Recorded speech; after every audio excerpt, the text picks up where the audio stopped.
All right, everybody, we are about to tear into this 5.3. I've already got the hoses kind of taken apart here to get the coolant out of the way, but this is a 2006 Silverado. We are going to be doing a cam and lifter. Basically, let's call it an upgrade because this isn't a displacement on demand engine, but it does have a pretty bad lifter going on. It ticks super bad, really low on power. You know, she needs cleaned, a lot of other stuff. But my guy Vinny Bono at Speed Asylum, he is who I go with on all these parts. So let me show you what we got set up. Now, as you can see, this truck's a little worse for wear. She needs really deep cleaned, blown out. We're taking this carpet out, putting a vinyl floor in. It is a regular cab short bed, so pretty sweet. Yeah, she needs some help. But anyways, Vinny got hooked up with this truck Norris Cam. I've not used it. Vinny says someone to go with, so me and the owner agreed. All right, well, it is another mostly sleepless night out here. It's a Friday night. Gonna tear into it. So, alrighty. What the plan is now is to get the accessory drives off. You know, pull the AC over, pull the power steering over, rip the front off, get the, you know, breather assembly off. I would like to get the intake off and the valve covers as well.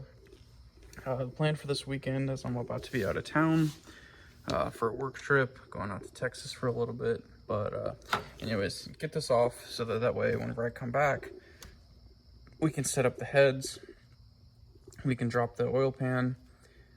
Trying to break up the frustration, really. I've also got that trailer outside that I'm going to be building. I need to, you know, probably batten down the hatches a little bit more on the old Tahoe here. Got a plasma cutter that I need to kind of get used to. I'm going to be using on that trailer build, so a lot of cool stuff coming. I've already broken this top here, so I might get kind of cheeky and learn how to build this. The material just kind of terrible, but I'm gonna try to do something nice with this. Maybe like a burlap or something a little more sturdy. I'm selling the Caprice tomorrow. Yep. So Sunday actually, but the money I'm gonna bring back in from that and the 6.2 I'm gonna put into hopefully powering this place. So try to make some progress and make this place a little more livable.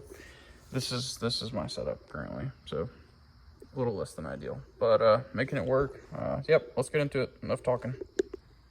All right, well, we got the intake off, you know, all this stuff. I haven't gotten to the accessories yet, you know, belts and all that, but I wanted to call out two things. Unplug the phone. So I noticed that this had a little bit of play in it. You can barely see it, but it's moving front and back, you know, and also that way. Whereas this one. When I do that, nothing. So anyways, I'm gonna replace that because I'm sure there was some belt noise on this topside creeper. It's all right, but man, there's so much rat and squirrel stuff. And I do watch Pole Barn Garage, so I'm not trying to get freaking craziness, but see a nest back there. That didn't get one over there. There's another Cummins truck that's in the same forest patch, and they got that wire there, but I'm gonna have them hopefully like put something in there to stop the rats from getting to everything, because you know, obviously trying not to have all of that fall down the intake runner. You know, I'm taking the head off anyways, but that's not great. So part washer is going to be earning its keep anyways, but I'm going to vacuum this for the second time. I vacuumed it once to try to get the intake off, and yeah, got our work cut out for us. Alrighty, well, we are under the truck. I've got the flywheel locked in there, so this thing is alright. Basically just bolts in like your starter does. I just push the starter out of the way usually. This is a lot better clearance than on the 2017 trucks I'm dealing with. Something kind of funny actually was, where is it? Oh, here. Look at how big this grounding cable is. There's not even like a crazy stereo or anything in this truck, but this thing's absolutely massive. But anyways, about to drop the oil. Noticing some rust here on the pan. This is just like condensation or whatever. But yeah, so gonna drop this. About to get the harmonic balancer off, and the flywheel is locked in, and we'll go from there. But yeah, the frame filters kind of got me scared. Like I said, this thing has a lifter tick, so hopefully not too bad. But yep, plan for here is to drop the skid plate, and then from there get that front diff down. So I'll have to undo drive shaft, pretty standard stuff. So go from there. I definitely would appreciate a lift at some point. So I ended up selling the Caprice project. Like I said, it was a project, so it is what it is. But I'm also going to take this exhaust apart and gonna get this finangled from here. So yep, with that Caprice money, I'm hoping I can get electricity out here, and then got a bonus coming in, so I'm hoping I might be able to finagle a lift out of it. So we'll see, but I'll update you in a bit. I also wanted to call something out. I usually consider black sockets and accessories impact rated. I don't even remember where I got these. I think I've had them for about 5 years, but I usually use this on my impact. I've had trouble with the 3/8 one. I think that's the medium. But as you can see here, this pin just comes out and it really gets in a bind. This is my preferred. It looks like I got it from Harbor Freight. This thing works pretty good, you know, for swiveling. I'm throwing these away.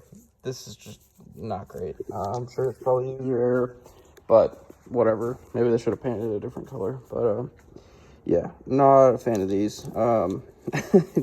Whenever it comes apart and this pin almost hits you in the face, not great. So anyways, just wanted to call that out on the kind of differences and things to look out for as far as tools, because these exhaust manifold bolts bolt the cat to the actual manifold, not having a good time with those. So anyways, all right, well, this oxygen sensor, what a stupid design.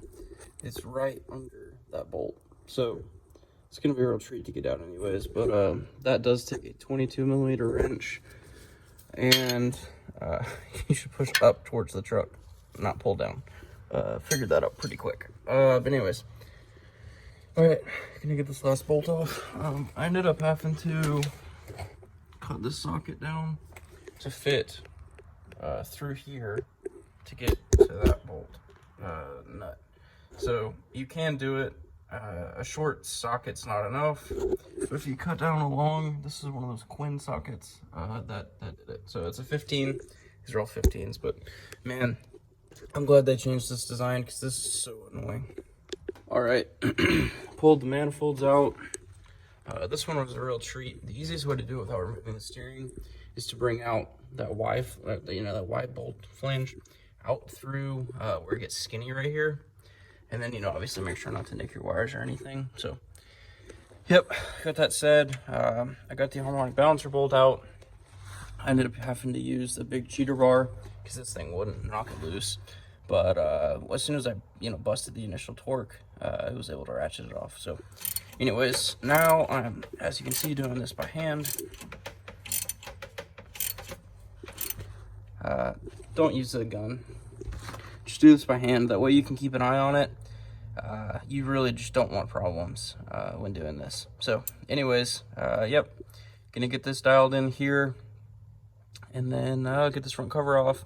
Try to get the heads off today. I got a little bit of daylight left, so that way I can kind of start taking a look at everything and making a game plan, and also start changing out these springs. So yep.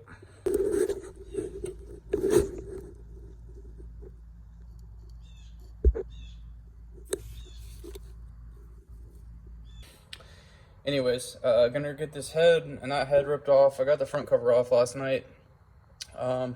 Depending how I'm feeling after pulling these heads, I've just been like kind of cruddy lately, the cold and some other stuff. So anyways, I might try to drop the pan, but that's gonna get into the front end, and I'm not super keen on that. So probably get these heads off, because that's kind of time consuming within itself, and changing out the springs and stuff. So gonna kind of pick and choose, and this will give me something to chew on later this week once I'm not doing this for tomorrow. So anyways though, should be pretty cool. Yeah, go ahead and get started. Okay, well, heads are off. The spider. I noticed slight problem aside from all this freaking coolant is that lamp is getting a little toasted. Let's see if I can show you. I'm also really annoyed about all this coolant because I had it clean. Yeah, that's probably not great.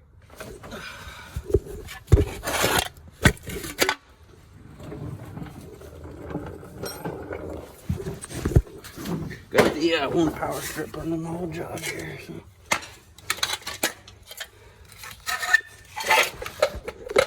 Okay, well, we got the heads off. I think I'm gonna leave this on because there's not really a reason to take it out, other than replacing the knock sensors or something. So we'll see. I did loosen it just in case. We'll see how I'm feeling. But so far the pistons look all right. It's funny, I've not worked on a steel 5.3. I've worked on quite a few of the aluminums, quite a few. Well, no, I think the LQ4 is a 6, is a steel. But anyways, it's definitely curious. Yeah, so the grounding locations kind of freaked me out because I didn't forget, but I was hoping it wouldn't be a problem. But they're right there and right there, so that was convenient. Maybe it's because of the block. So if that is the case, then I'm a big fan of these. But yeah, got our heads off. Gonna fire that parts washer up soon because it's just tons of crud. All the rat poop and just nastiness. So anyways though, got it apart and gonna start going from there. I think I'm gonna try to talk him into changing out some of these brake lines. They just, I don't know, they just look kind of crappy, but anyways, more work, more money, more problems. So, all right, we'll probably drop the pan, and then that'll be it for part 1 of this video. So show you how you get that off, and then, you know, kind of the process of doing so. And then we'll get it cleaned up, swap our springs, blow out all these holes and everything, and then kind of go from there. So, should be interesting. Okay, so this is the first time for me. It's literally been like a day. You can see the precipitation. Got my engine cover. I've got some WD-40. I'm just gonna hose everything down. Probably gonna smoke on startup. I can deal with that. But literally everything is just covered. It's been raining. It's supposed to rain for like a week. It's not dripping. It's just the air is getting in here and getting stuck. You can even see it on the side of the boat. So hoping the engine cover will help when I'm not working.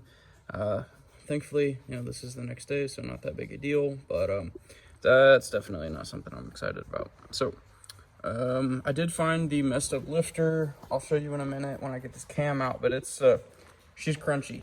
So okay, so like I said, now we are over here.